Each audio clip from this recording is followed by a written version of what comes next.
The next step is alignment. Some of you are like, I don't know if that's going to work for me to achieve the goals that I have. But I think we need to stop trying to fit in and start trying to find the right fit. If you're saying, well, I have to fix some of my weaknesses in order to get where I want to go, then what I'm challenging you to think about is that the right place for you to go?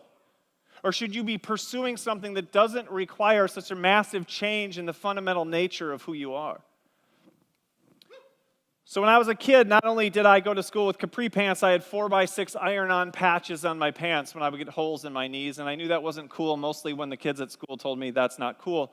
And so I got a job delivering newspapers at 5 o'clock every morning. There's some young people in the audience, so I just want to take a moment of newspapers, and we used to take the internet and write it down on a piece of paper, take it to people in their homes every single day, and then the next day we would write a new internet, and then we would take it to their house again. We did this every day, 7 days a week.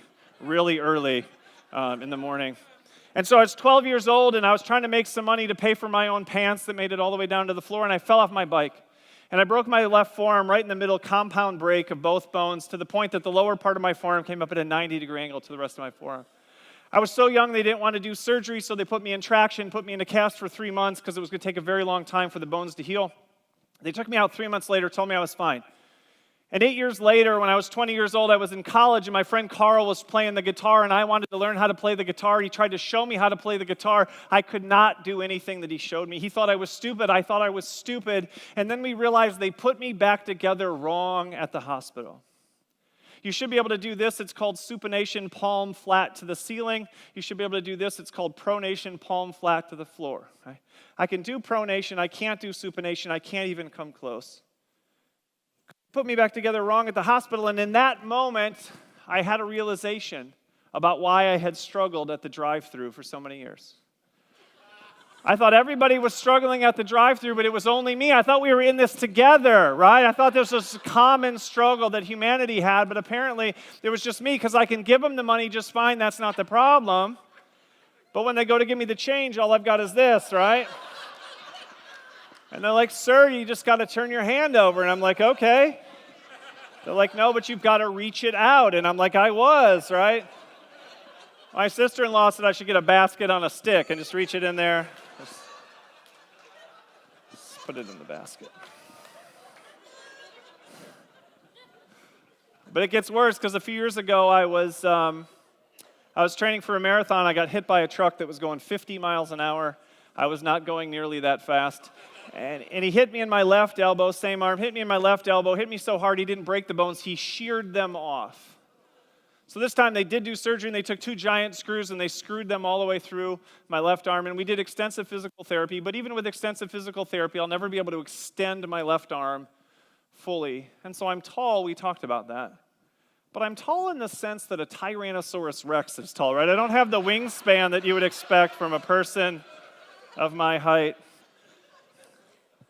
That was a long way for some of you to go to find out why I have a dinosaur on my shirt, right? You're like, is he 9 years old, or what's happening here?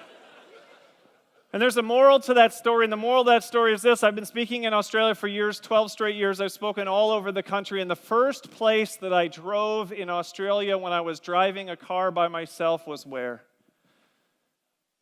McDonald's, right? Because in Australia, they drive on the left-hand side of the road, so they drive on the right-hand side of the car. And I wanted to know what it felt like to reach my arm out, fully extended and perfectly flat, and accept that change and bring it safely back into the vehicle like all of you have been taking for granted for so many years. And here's the moral to that story.